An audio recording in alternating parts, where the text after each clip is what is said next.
পঞ্চানন কাকা, তোমরা তো সবসময় গ্রামের ভালো করার চেষ্টা করো, কিন্তু তোমাদের মধ্যেও এমন কিছু লোক আছে যারা শুধুমাত্র নিজেদের স্বার্থে অন্যের ক্ষতিও করে।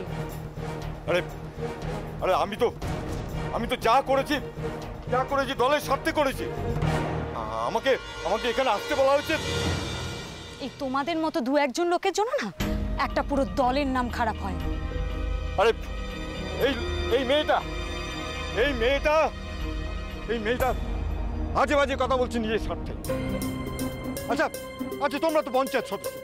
আচ্ছা তোমাদের যদি বিশ্বাস না হয় তাহলে তোমরা ওই কলকাতা পার্টি অফিসে ফোন করে জেনে নাও যে আমি সত্যি বলছি কিনা।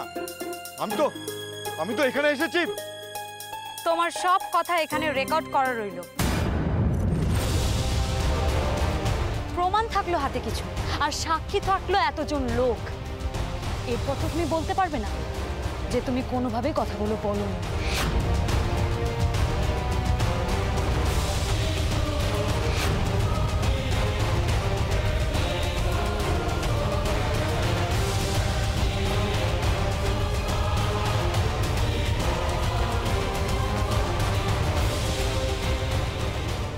কাকা, দুলাল কাকা যার কথাতে বা যে কারণেই এই গ্রামে ঢুকুক না কেন, এই গ্রামে ঢুকে দুলাল কাকা পঞ্চায়েতের নিয়ম অমান্য করেছে।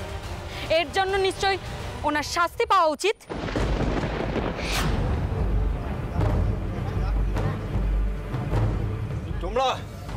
তোমরা নিজেদের ক্ষমতা বেশি জাহির করতে যেও না। এর জন্য কিন্তু অনেক পস্তাবে।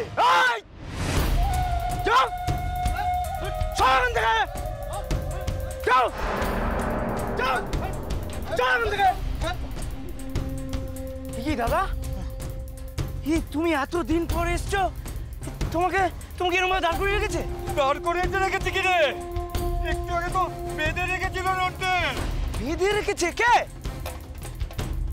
ও বুঝেছি, ব্যবস্থা করছি। এরপর কাজ করো, তুমি আমাদের সাথে চলো তুমি এখন। ওনাকে এখান থেকে কোথাও নিয়ে যাওয়া যাবে না, কারণ এখানে ওনার এখন বিচার হবে। কি হবে? বিচার? তুই বিচার করবি আবার? দাদা আমি কেন করব? যাদের সেই অধিকার আছে তারাই করবে। আপনারা এই মেয়েটার কথায় দাদার বিচার করবে? হ্যাঁ, আরে এসব হচ্ছে ফালতু নাটক। এদের বিশ্বাস করে কোনো লাভ নেই। ফালতু দাদাকে ইচ্ছা করে প্ল্যান করে ফাঁসানো হচ্ছে। দেখ নন্টে, দুলালের এখন গ্রামের বাইরে থাকার কথা, ওকে এখন এই গ্রাম থেকে। কাকা সেসব তো এখন ইতিহাস। আরে দাদা এখন কার কি ক্ষতিটা করেছে শুনি। দেখ নন্টে, আমার হাতে কি দাগ হয়ে গেছে।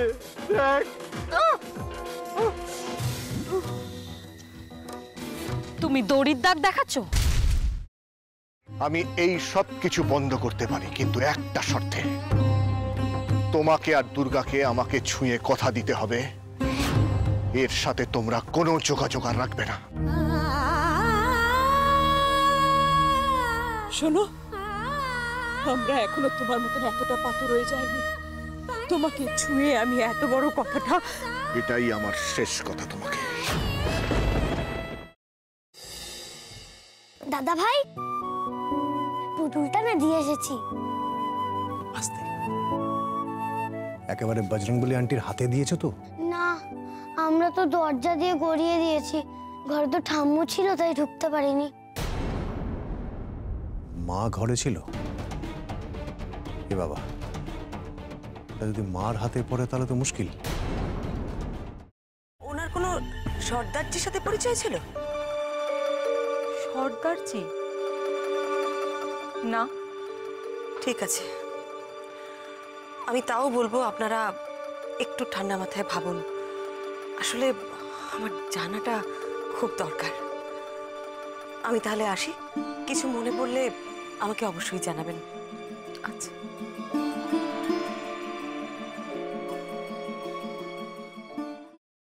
ফ্রাইং প্যানে Emami healthy and tasty refined rice bran oil গরম করে তাতে গোটা কালো সর্ষে আর কারি পাতা ফোড়ন দিয়ে ওর মধ্যে একে একে টমেটো কুচি, বাঁধাকপি বাটা, নুন, হলুদ গুঁড়ো, শুকনো লঙ্কা গুঁড়ো আর সামান্য চিনি দিয়ে ভালো করে কষিয়ে নিয়ে ওই মিশ্রণে কুড়িয়ে বেটে রাখা নারকেল, পাকা লঙ্কা কুচি আর কারি পাতা দিয়ে ভালো করে নাড়াচাড়া করে নামিয়ে নিয়ে নারকেলের স্লাইস, পাকা লঙ্কা স্লাইস আর কারি পাতা দিয়ে সাজিয়ে সার্ভ করুন বাঁধাকপির ঝাল।